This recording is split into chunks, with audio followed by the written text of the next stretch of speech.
a todos. Que el Señor bendiga su palabra. Recordemos que el Evangelio de Juan comienza con lo que nosotros comúnmente llamamos un prólogo. Un prólogo que es un resumen en 18 versículos de los temas principales de este Evangelio. Y como este Evangelio es acerca de la gloria de Jesús, el prólogo también está lleno de la gloria del Hijo de Dios. Por eso, antes de Juan entrar en todo lo que Jesús hizo, en sus milagros, en sus enseñanzas, Juan quiere que sus lectores entiendan desde el primer momento quién es Jesucristo. Y es lo que ha hecho en los primeros 13 versículos de manera contundente. En el sermón anterior vimos que Juan responde 3 preguntas claves acerca de Jesús. Primero, ¿quién es Jesús? Juan 1:1. En el principio era el Verbo, y el Verbo era con Dios, y el Verbo era Dios. Juan nos dice que Jesús es el Verbo, el Logos, la misma palabra de Dios, la autoexpresión exacta de Dios mismo, que es una persona eterna que estaba con Dios y que al mismo tiempo era Dios mismo. También nos dijo que por medio de Él todas las cosas fueron creadas, que también es una persona que tiene vida en sí mismo y que además es la luz de los hombres. Así nos presentó Juan a Jesús en los primeros 5 versículos. La segunda pregunta que nos respondió es ¿qué hizo Jesús? Juan 1:9, aquella luz verdadera que alumbra a todo hombre venía a este mundo. Vimos que Jesús dejó un lugar de gloria y de eterna felicidad para venir a este mundo lleno de miseria y de oscuridad, para tomar nuestro lugar, para que nosotros, que éramos enemigos de Dios, pudiésemos ser hechos hijos de Dios. Dejó su gloria para tomar nuestra miseria y regalarnos su gloria. Y esa gloria consiste en darnos el privilegio de poder estar cara a cara con el mismo Dios por la eternidad. Y en tercer lugar, Juan también nos responde a la pregunta, ¿cómo recibieron los hombres la venida de la luz al mundo? Pues por muy increíble que parezca, Juan nos dice que cuando la luz vino, el mundo no le conoció y que su propio pueblo no le recibió, hasta tal punto que lo clavaron en una cruz. Pero también nos dijo que la luz en las tinieblas resplandece.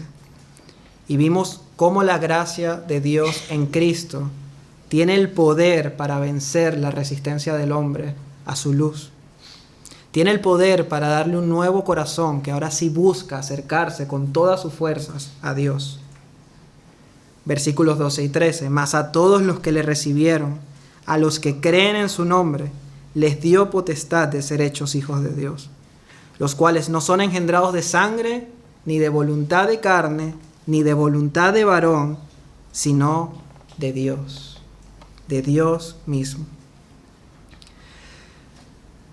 Así que en la primera parte de su prólogo, Juan nos dice lo que Dios hizo en Cristo para salvarnos. Pero en la segunda parte, que es lo que vamos a ver hoy, nos va a decir cómo lo hizo. Y lo vamos a ver en los versículos del 14 al 18, aunque hoy vamos a predicar solamente en el versículo 14. Abrimos nuestras Biblias, Juan capítulo 1, versículos del 14 al 18.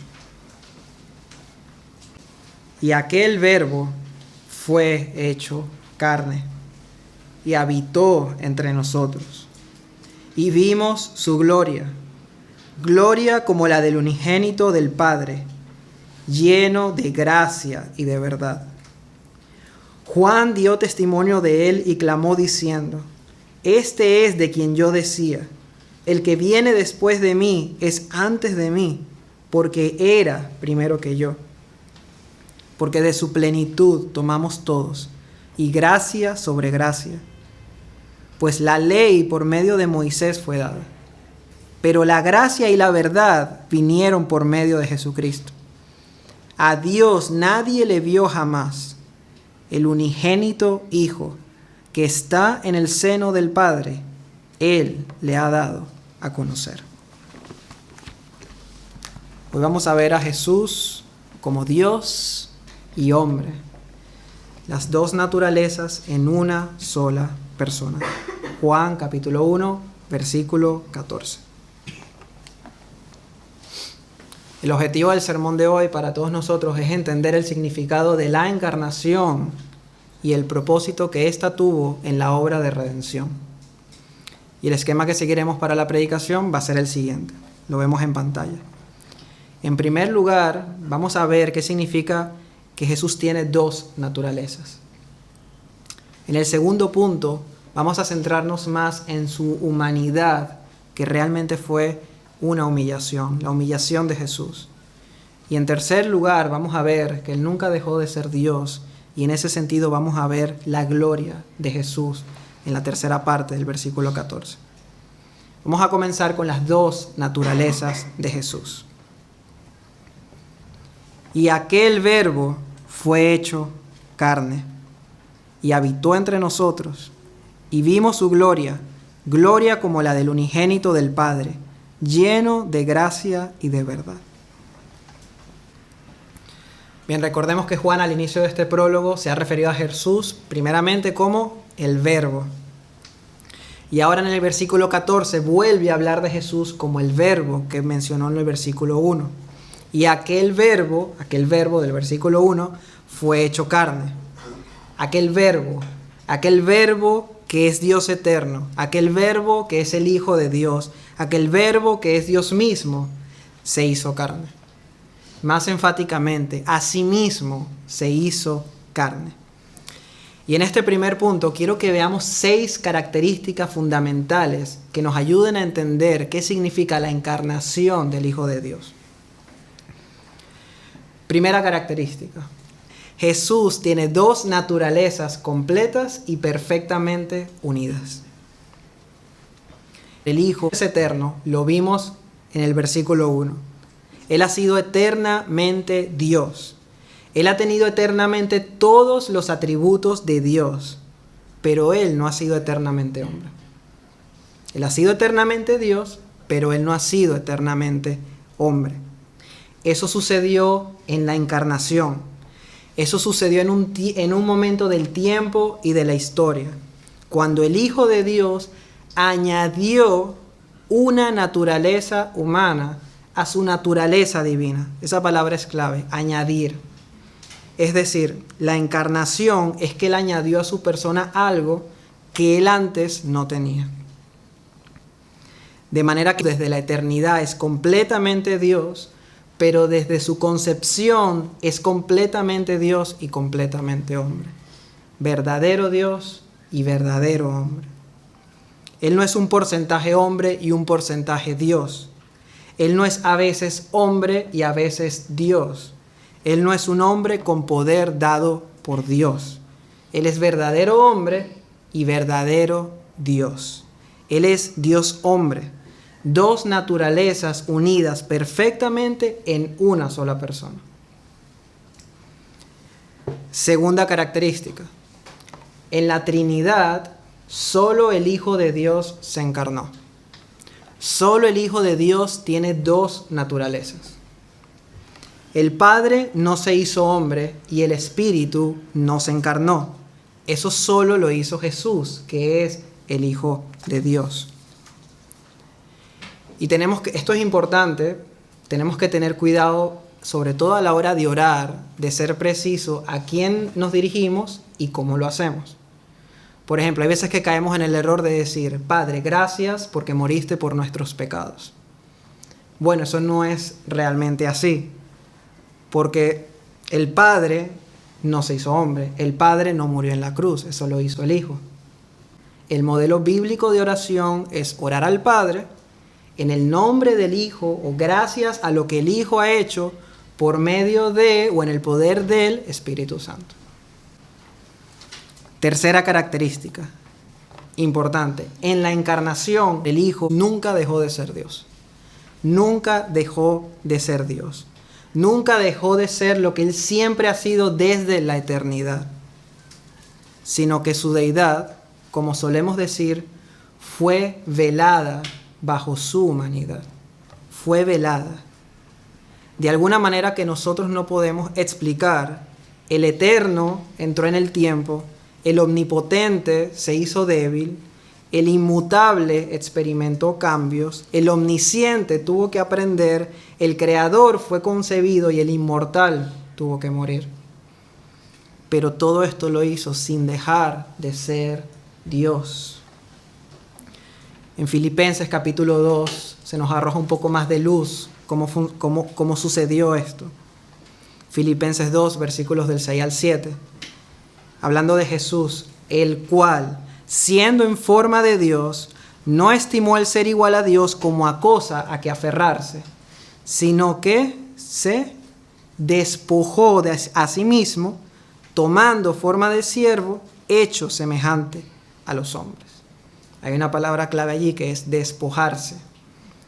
Cuando dice que se despojó, no es que dejó de ser Dios, sino que renunció temporalmente a sus privilegios como Dios, que renunció voluntariamente a expresar sus atributos como Él siempre lo había hecho. Aunque es un ejemplo muy pobre, imagina al dueño de una gran empresa que decide hacerse como uno de sus empleados. Aunque él sigue siendo el dueño, renuncia temporalmente a sus privilegios ejecutivos y se somete a las mismas reglas y limitaciones que sus empleados.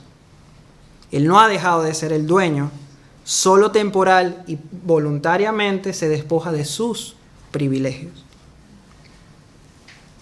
Aún así, durante su tiempo en este mundo, Jesús mostró en diferentes momentos que Él todavía poseía esos atributos.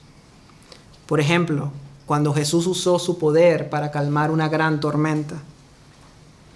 Una tormenta que hundía un barco, pero Él la puso llana y la calmó, solo con su palabra. Y los hombres se maravillaron diciendo, ¿qué hombre es este que aun los vientos y el mar le obedecen? Pues es Dios, hombre. Pero era un poder que estaba velado bajo su humanidad, que estaba bajo control, no expresado de manera constante. Cuarta característica. El Hijo no fue creado en su encarnación. Él no fue creado en el momento de su concepción. Él no comenzó a existir cuando el Espíritu Santo lo concibió en el vientre de la Virgen María. Él ya existía eternamente como Hijo de Dios. Es precisamente eso a lo que se refiere Juan el Bautista en el versículo 15 de este Evangelio, cuando dice, Juan dio testimonio de él y clamó diciendo, este es de quien yo decía, el que viene después de mí es antes de mí, porque era primero que yo. Él es antes de mí porque existía primero que yo. Pero Juan nació primero que Jesús. Lo que él dice, cuando yo nací, Jesús ya existía. Cuando nosotros fuimos concebidos por nuestros padres, llegamos a existir como personas vivas, hechas a la imagen de Dios desde el momento en que un espermatozoide fecundó un óvulo. Pero con el Hijo no fue así. Porque su persona no comenzó a existir en el momento de su concepción, pues Él es una persona eterna. Es por eso que tenía que ser concebido por el Espíritu Santo. Fue ese el medio que Dios usó, por medio del cual el Hijo de Dios añadió una naturaleza humana a su naturaleza divina. Pero no vino a existir en ese momento. Quinto, el cuerpo de Jesús es real. Juan pudo haber dicho que el Verbo se hizo hombre y no hubiese estado mal.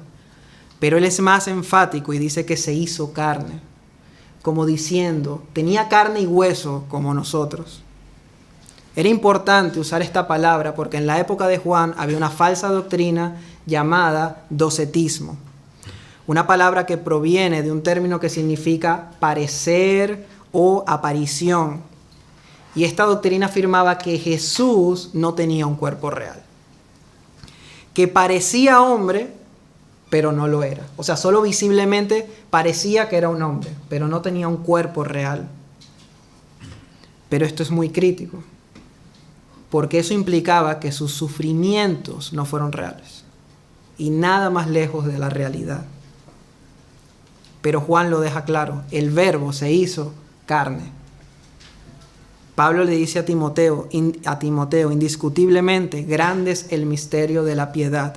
Dios fue manifestado en carne. Última característica. La humanidad de Jesús es para siempre. Lo impresionante es que Él no tomó una naturaleza humana temporalmente, sino para siempre. En este momento Jesús tiene el mismo cuerpo con el que vino a este mundo, pero glorificado, que quiere decir que ya no experimenta las consecuencias de tener un cuerpo débil como el nuestro, sino que tiene un cuerpo perfecto. Pero Él será Dios hombre por toda la eternidad. Él no fue hombre desde la eternidad, pero será hombre por la eternidad. Después de su resurrección, Jesús se le aparece a sus discípulos y les dice: mirad mis manos y mis pies, que yo mismo soy. Palpad, tocad y ved, porque un espíritu no tiene carne ni huesos, como veis que yo tengo. Bueno, ¿y qué podemos aprender de todas estas verdades acerca de la encarnación? Bueno, primera aplicación. Necesitamos creer las verdades esenciales acerca de la persona de Jesús para poder ser salvos.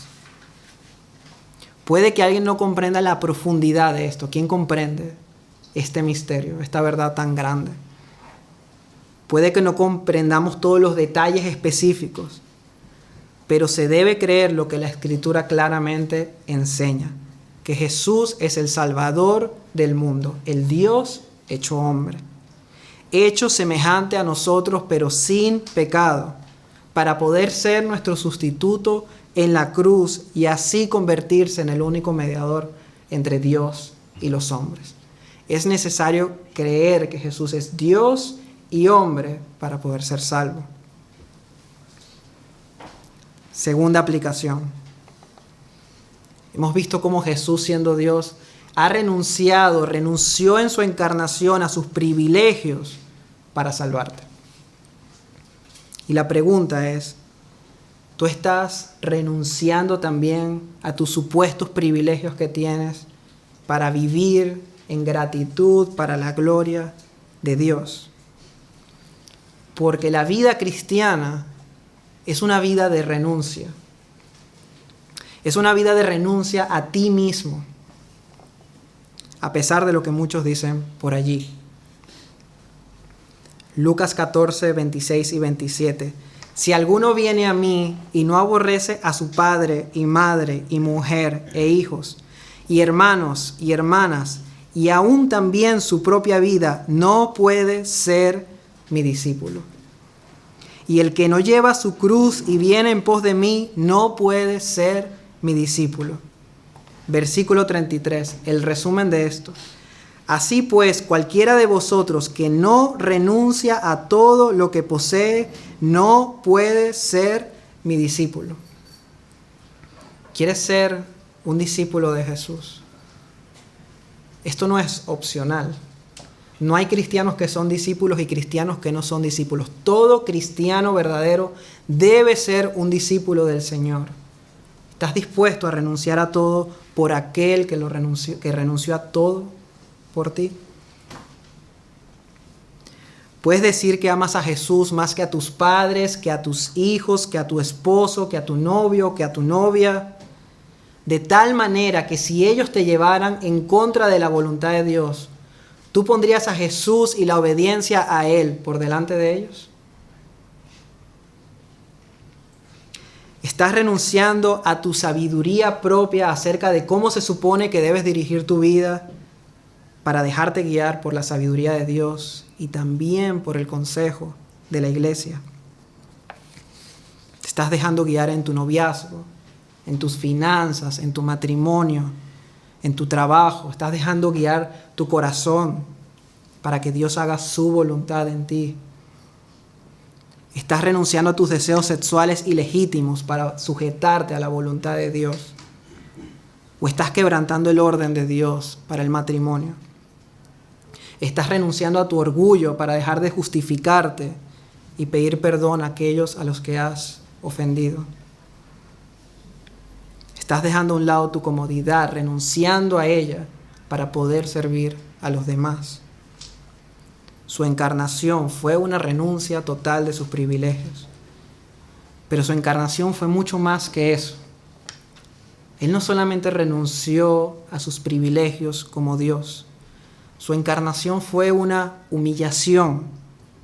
Él se humilló al hacerse como uno de nosotros, porque Él no solo se hizo hombre, sino que se hizo como el más bajo de todos los hombres. Segunda parte, la humillación de Jesús. Ya que el Verbo fue hecho carne, veremos en esta parte, y habitó entre nosotros, y vimos su gloria, gloria como del unigénito del Padre, lleno de gracia y de verdad. Juan pasa del hecho de que el Verbo Jesús se hizo carne para decirnos que Él habitó entre nosotros. Pero Juan no solamente quiere decir que Jesús vivió entre nosotros o que vivió entre ellos cuando Él se hizo hombre. Él quiere decirnos algo mucho más profundo. La palabra habitar significa poner su tabernáculo. Un tabernáculo es una tienda de campaña como la que usaban los israelitas para vivir mientras estuvieron en el desierto. Pero recuerda de manera particular al tabernáculo que Dios le envió a construir a Moisés mientras Israel estuvo en el desierto. Era en este tabernáculo donde Dios habitaba entre su pueblo. De manera que, así como la primera parte del prólogo, Juan, ¿a dónde nos llevó? En el principio era el Verbo. Nos llevó al Génesis para exaltar la deidad de Cristo, para hablarnos de Jesús como Dios. Pero ahora nos va a llevar al Éxodo para hablarnos de Jesús como Dios hombre. Va a usar la imagen ahora ya no de la creación, sino la del tabernáculo, que representaba la presencia de Dios entre su pueblo. Y es que un judío que leía el Evangelio de Juan podía preguntarse lo siguiente: ¿cómo es que el Dios de gloria viene a este mundo y las personas lo pueden ver como un mero hombre? ¿Cómo es que Él viene a este mundo y las personas no caen postradas en tierra como sucedía cuando Dios hacía apariciones en el Antiguo Testamento? Bueno, Juan va a usar esta imagen para recordarles que en el desierto Dios habitó entre ellos de una manera similar, como una sombra de lo que Él haría en Cristo. Éxodo 29, 45 al 46. Y habitaré entre los hijos de Israel, habitaré en el tabernáculo, y seré su Dios, y conocerán que yo soy Yahvé su Dios, que los saqué de la tierra de Egipto, para habitar en medio de ellos, yo Yahvé su Dios. Y ahora Juan nos dice que Jesús puso su tabernáculo entre nosotros. Lo vamos a entender mejor cuando veamos esta relación entre el tabernáculo y Jesús. Primera relación. El tabernáculo estaba hecho del mismo material que las tiendas de los israelitas. En Éxodo 26 podemos encontrar algunos materiales que se utilizaban, por ejemplo, pelo de cabras, pieles de carneros teñidas de rojo y también pieles de tejones, materiales que probablemente se usaban para las tiendas de los israelitas también. Bueno, como ya vimos, de la misma manera el cuerpo de Jesús era del mismo material físico que el nuestro, mismo material que el de los hombres. Juan nos dice que el Verbo se hizo carne, carne de verdad. Segunda característica, el tabernáculo estaba expuesto a las mismas dificultades que las tiendas de los israelitas. Estaba en el mismo desierto en el que estaba el pueblo de Dios. Estaba expuesto a las mismas tempestades y dificultades. Una de las cosas más gloriosas de la encarnación es el tipo de cuerpo que Jesús tomó para sí mismo. ¿A qué me refiero con esto? Jesús pudo haber tomado una humanidad como la de Adán en Edén, pero no lo hizo así. una humanidad que no experimentara las consecuencias del pecado. Jesús tampoco se hizo hombre en Edén. Él se hizo hombre en este mundo, como vimos en el sermón anterior, en este mundo caído, en este mundo lleno de maldad. Su humanidad fue como la nuestra, frágil, débil y dolorosa. Su cuerpo experimentó todo lo que el cuerpo del ser humano experimenta. Fue concebido y creció en el vientre de su madre. Nació y creció mientras necesitó del cuidado de aquellos a quienes Él había creado. Experimentó físicamente dolor, enfermedad, cansancio, sueño, hambre, sed. Pero también experimentó dolor emocional, tristeza, traición, burla, engaño, desprecio, decepción, tentación, angustia. Cosas que todos nosotros experimentamos en este mundo caído. Pero más allá de eso, es que su vida terrenal fue realmente humilde. Jesús no nació en un palacio, sino en un establo.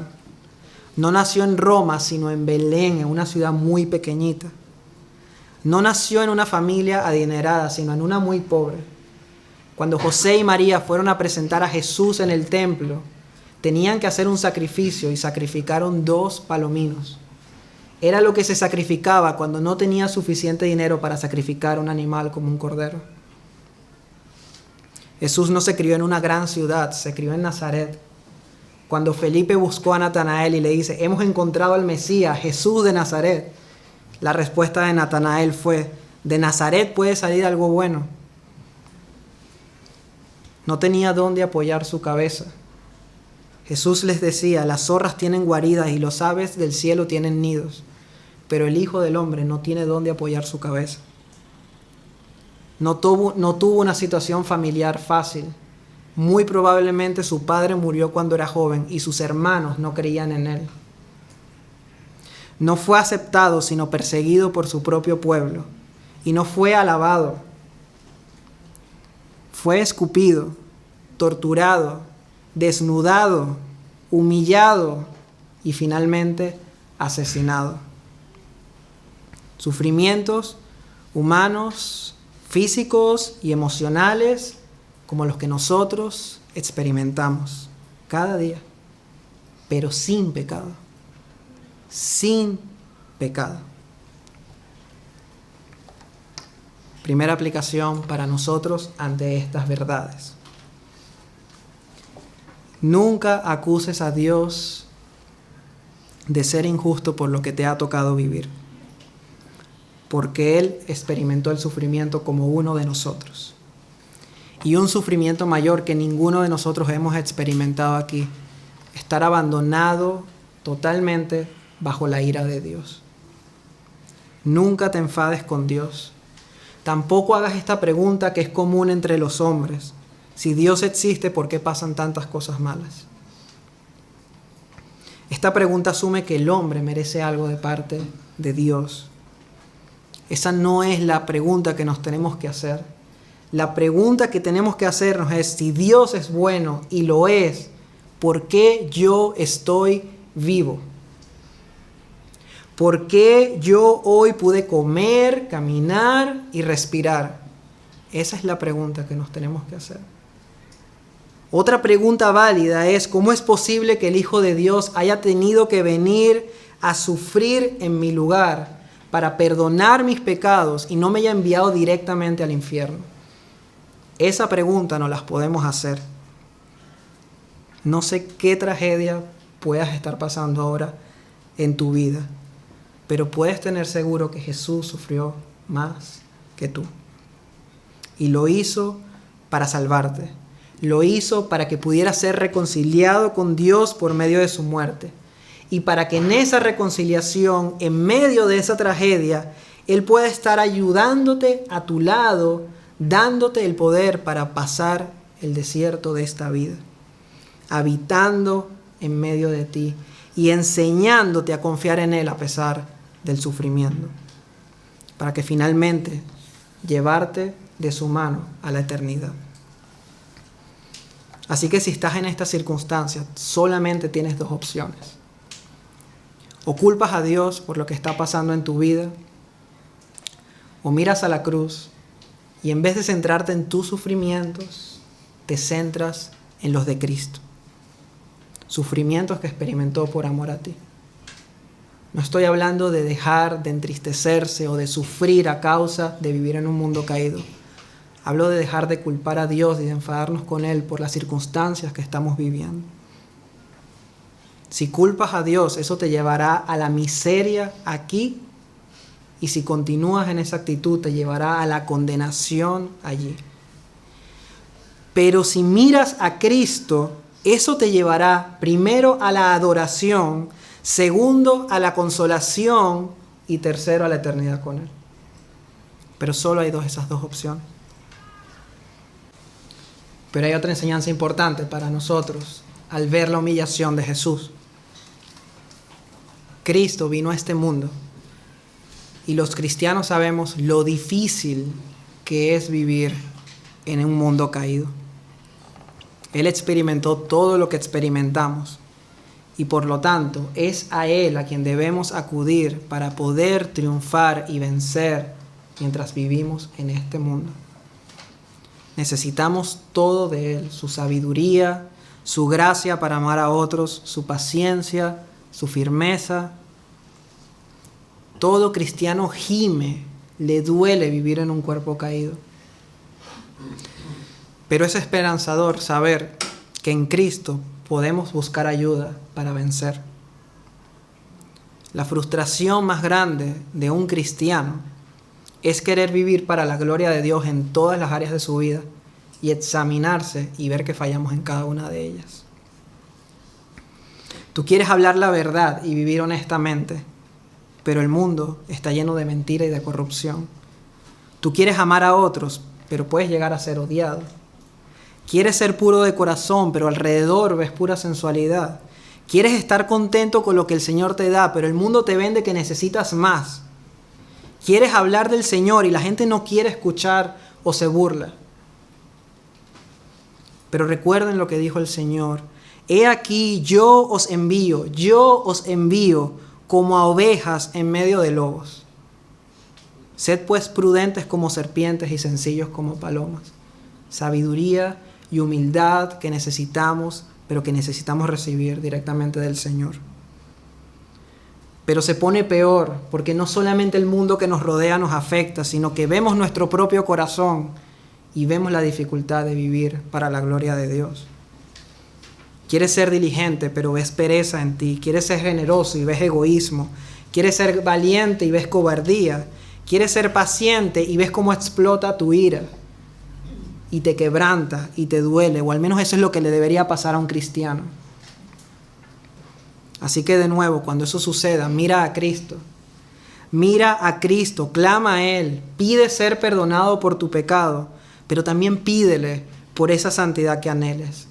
Pídele para poder ser obediente. Pídele para que el Espíritu dé el fruto, para que Él dé el fruto del Espíritu Santo en tu vida.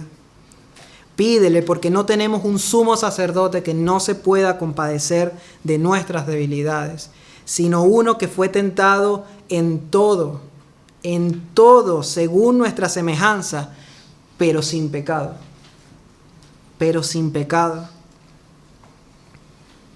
Es difícil vivir en este mundo, pero Él sabe cómo hacerlo. Él tiene el poder para hacerlo en nosotros. Y eso nos da esperanza, saber que además Él vivió aquí perfectamente, sin pecado. Me parece que es lo más asombroso que alguien haya hecho jamás. Así que en resumen, el tabernáculo por fuera era como las tiendas de los israelitas. El tabernáculo estaba expuesto a las mismas dificultades del desierto, y eso también es cierto en el cuerpo de Jesús. Y en tercer lugar, el tabernáculo era muy sencillo por fuera, era muy humilde, pero por dentro estaba lleno de gloria. Por dentro ya no se usaban pieles, estaba todo lleno de oro. Estaba todo lleno de un aroma especial, estaba lleno de colores y de bordados de ángeles. Por dentro, aquella cobertura sencilla y humilde contenía algo brillante, puro y glorioso, porque adentro del tabernáculo estaba la misma gloria de Dios. Allí me reuniré con los hijos de Israel, dice el Señor, y el lugar será santificado con mi gloria. La humanidad de Jesús es como la nuestra, pero su interior es totalmente diferente a lo que hay en nuestro interior. Dentro de este cuerpo visible solo hay corrupción y pecado, pero en Jesús hay gloria. De manera que Juan muestra a sus lectores que sí, que Dios se ha manifestado anteriormente con una cobertura humilde, llena de gloria, y que eso ahora se ha cumplido en Cristo cuando Él cubrió su gloria con su humanidad, con su cuerpo humano, para el mismo propósito que tenía el tabernáculo, que los hombres se puedan encontrar cara a cara con Dios. Porque en Él habita corporalmente toda la plenitud de la deidad, Colosenses 2:9. Y es esa gloria la que Juan nos dice que ellos vieron cuando Jesús habitó entre ellos. Tercera parte, la gloria de Jesús. Y aquel Verbo fue hecho carne y habitó entre nosotros, puso su tabernáculo entre nosotros, y vimos su gloria, gloria como del unigénito del Padre, lleno de gracia y de verdad. Normalmente la gloria que contenía el tabernáculo no era visible desde afuera, pero hubieron momentos donde Dios manifestó su gloria a través de ese velo que había. Después de que el tabernáculo fue finalizado por Moisés, encontramos en Éxodo 40 lo siguiente. Entonces una nube cubrió el tabernáculo de reunión y la gloria de Yahvé llenó el tabernáculo. Y no podía Moisés entrar en el tabernáculo de reunión porque la nube estaba sobre él y la gloria de Yahvé lo llenaba.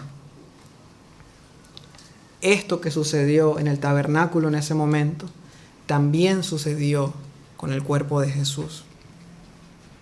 Y Juan, el apóstol, fue testigo de ello. Es un evento al que llamamos la transfiguración y lo encontramos en los evangelios de Mateo, Marcos y Lucas. Vamos a leerlo en Marcos, capítulo 9. Vamos a abrir nuestras Biblias allí, lo vamos a leer juntos. Versículos del 2 al 8. 6 días después, Jesús tomó a Pedro, a Jacobo y a Juan y los llevó aparte solos a un monte alto y se transfiguró delante de ellos. Y sus vestidos se volvieron resplandecientes, muy blancos como la nieve, tanto que ningún lavedor en la tierra los puede hacer tan blancos. Y les apareció Elías con Moisés, que hablaban con Jesús. Entonces Pedro dijo a Jesús: Maestro, bueno es para nosotros que estemos aquí, y hagamos 3 enramadas, una para ti, otra para Moisés y otra para Elías. Porque no sabía lo que hablaba, pues estaban espantados por la gloria de Jesús. Entonces vino una nube que les hizo sombra, y desde la nube una voz que decía: Este es mi Hijo amado, a él oíd. Y luego, cuando miraron, no vieron más a nadie consigo, sino a Jesús solo. En los otros evangelios se nos cuenta que cuando apareció Jesús solo, luego de su transfiguración, les dice a sus 3 discípulos: no temas, no temas. ¿Qué podemos aprender de esto? Es una confirmación de lo que hemos estado hablando acerca de Jesús, que Jesús no es cualquier hombre, que Él no es comparable con Moisés ni con ninguno de los profetas a quienes los judíos tenían en un lugar de honor, que Él está en una categoría aparte, que Él es incomparable, que Jesús es un hombre lleno de gloria porque es el Dios hombre. Gloria que el Hijo de Dios siempre ha tenido, la misma gloria del Padre. Por eso Juan nos dice: vimos su gloria, gloria como la del unigénito del Padre. Unigénito significa único, inigualable, que no hay otro como Él. No tiene que ver con creación, tiene que ver con esa relación única entre el Hijo y el Padre. Aunque no es la misma palabra, tiene el mismo sentido de lo que Dios dijo de Jesús en la transfiguración. Este es mi Hijo amado, a Él oíd. Este es mi Hijo unigénito, mi único y amado Hijo que tiene mi misma gloria. Pero ahora nos tenemos que hacer una pregunta. ¿Es a esa gloria de la transfiguración a la que Juan se está refiriendo en su prólogo? ¿Es esa gloria brillante, llena de luz, a la que Juan se está refiriendo en el versículo 14? Bueno, la respuesta es sí y no. Juan quiere ir más allá de esa luz que vieron. Quiere ir a lo que esa gloria significa, a lo que ese reflejo de luz brillante como manifestación de su gloria representa. Por eso la frase clave en el versículo 14 es la siguiente: y vimos su gloria, sí, lleno de gracia y de verdad. No dice vimos su gloria en una luz resplandeciente, vimos su gloria al ver la gracia y la verdad de Jesucristo. Y es que ese reflejo brillante de la gloria de Dios es un reflejo de su propio carácter. Y para entenderlo mejor, ahora vamos a ir a Éxodo 33, versículos del 18 al 20. En un momento Moisés le pidió a Dios que le mostrara su gloria. Versículo 18, te ruego que me muestres tu gloria. Y Dios le responde, yo haré pasar todo mi bien delante de tu rostro. ¿Qué le pidió Moisés? Ver su gloria. ¿Qué le mostró Dios? Todo su bien, su bondad, su carácter. Y proclamaré el nombre de Yahvé delante de ti, y tendré misericordia del que tendré misericordia, y seré clemente para con el que seré clemente. Dijo más, no podrás ver mi rostro porque no me verá hombre y vivirá. Pasamos al capítulo 34, versículos del 6 al 8. Moisés le pide ver su gloria, Dios dice lo que va a hacer pasar todo su bien, toda su gloria delante de él. Y ahora vemos qué sucedió en el capítulo 34, versículo 6. Y pasando Yahvé por delante de él, proclamó, Yahvé, Yahvé, fuerte, misericordioso y piadoso, tardo para la ira y grande en misericordia y verdad. ¿Cómo es Yahvé? Grande en misericordia y verdad. ¿Cómo es Jesús? Lleno de gracia y de verdad. Que guarda misericordia a millares, que perdona la iniquidad, la rebelión y el pecado, y que de ningún modo tendrá por inocente al malvado. Versículo 8. Entonces Moisés, apresurándose, bajó la cabeza hacia el suelo y adoró. ¿Qué es la gloria de Dios? La gloria de Dios es la manifestación de todos sus atributos. Es la manifestación del carácter y del ser de Dios. Un carácter que es totalmente opuesto al nuestro, tan opuesto como la luz y la oscuridad. Por eso, cuando aparece al hombre, normalmente aparece como una luz que al hombre le hace temblar, como tembló Moisés cuando le apareció en el Antiguo Testamento, como temblaron Pedro, Juan y Jacobo cuando Jesús se transfiguró. Porque Dios es amor, pero el hombre está lleno de odio. Dios es justo y el hombre está lleno de injusticia. Dios es verdad y nosotros estamos llenos de mentira. Él es paciente y nosotros somos vengativos. Él es bueno y nosotros estamos llenos de maldad. Por eso, cuando la gloria de Dios se aparece ante el hombre, los hombres tiemblan.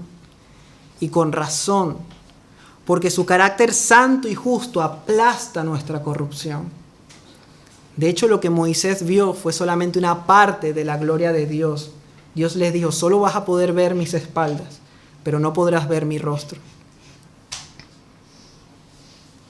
La pregunta entonces es, ¿cómo un Dios santo que de ningún modo tendrá por inocente al malvado puede decir que es grande en misericordia y verdad y que perdona la iniquidad, la rebelión y el pecado?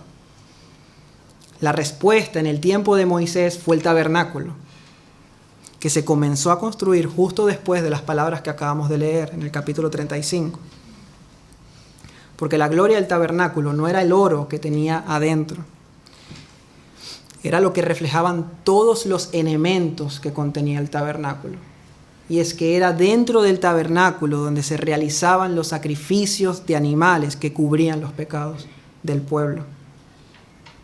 Sacrificios que mostraban el resumen del carácter de Dios, gracia y verdad. Gracia mostrando un favor inmerecido a hombres que merecen juicio, pero que reciben el favor de Él y la posibilidad de tener comunión con Dios. Verdad mostrando que ese perdón no podía ser otorgado pasando por alto su justicia, su verdad, sino que alguien tenía que morir. Y eran los animales quienes tomaban ese lugar en el Antiguo Testamento. Pero era solamente una sombra de lo que en última instancia sucedería de una manera mucho más gloriosa en la cruz.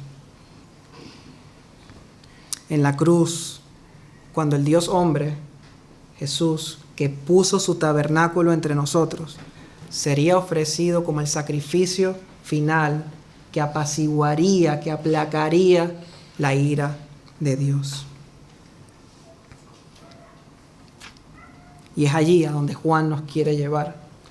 Juan no nos quiere llevar a la transfiguración. Él nos quiere llevar a la cruz, porque la cruz es por excelencia, es la manifestación por excelencia de la gloria de Dios, de su gracia y de su verdad. Gracia porque se entregó Él por nosotros en el acto de amor más grande que hayamos visto. Y verdad porque ese perdón costó la vida del amado del Padre, en la muerte más cruel y humillante de todas, para cumplir con la verdad de que la paga del pecado es muerte. El Salmo 85 expresa de manera hermosa lo que sucedió en la cruz. Ciertamente está cercana su salvación a los que le temen, para que habite la gloria en nuestra tierra.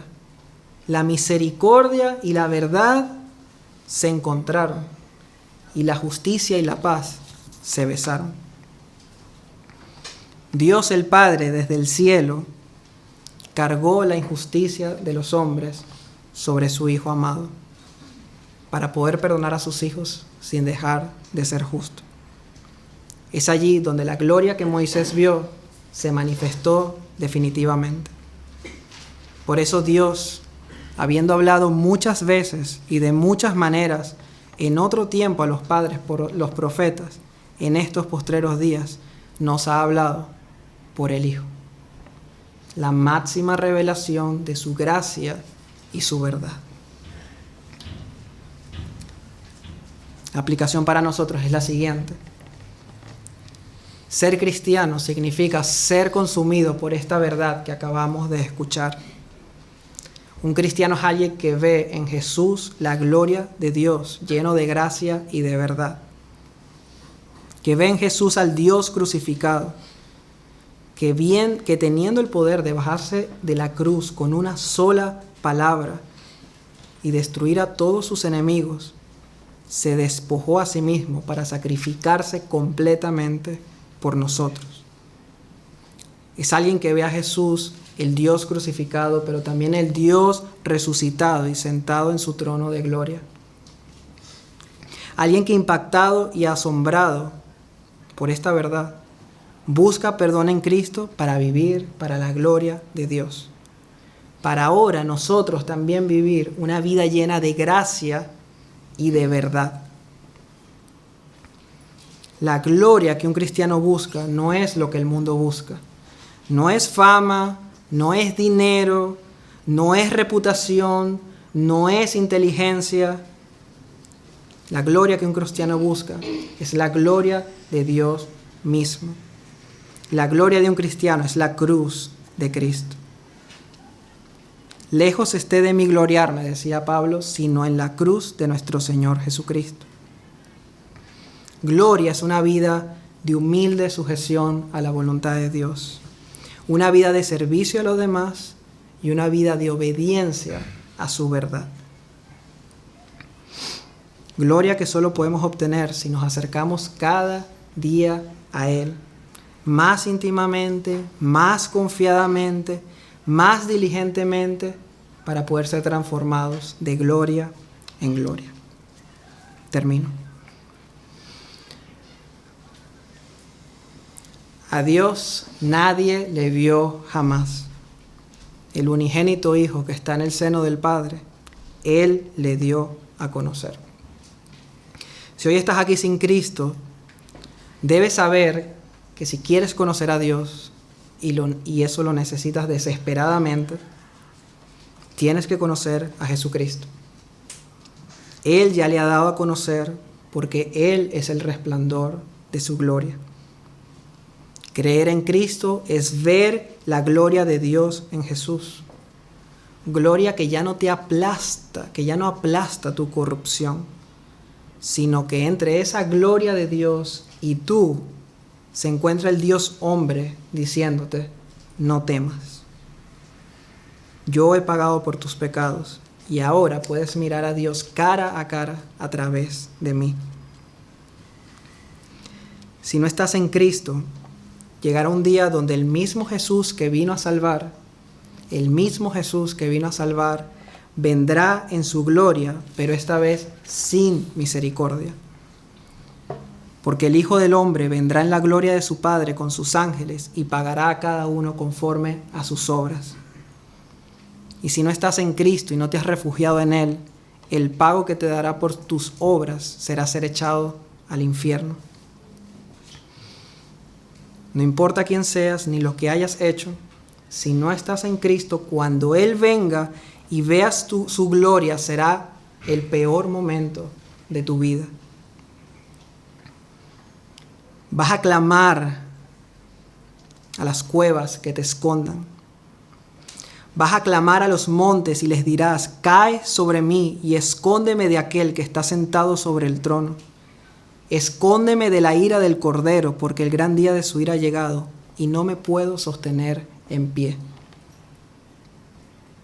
Si no estás en Cristo y no te has refugiado en Él, llegará un día donde vas a preferir que una montaña caiga sobre ti a que la gloria de Dios exponga tu maldad. En ese día nadie va a poder permanecer en pie, pero hoy sí. Hoy sí, hoy el Dios lleno de gracia y de verdad te llama a esconderte en Cristo, a que creas en el Dios hombre que se entregó por ti. Para que lo que antes era imposible, que era ver a Dios cara a cara, ahora puedas estar cara a cara con Él, viendo a Dios en el rostro de Jesucristo ahora y por la eternidad. Amén.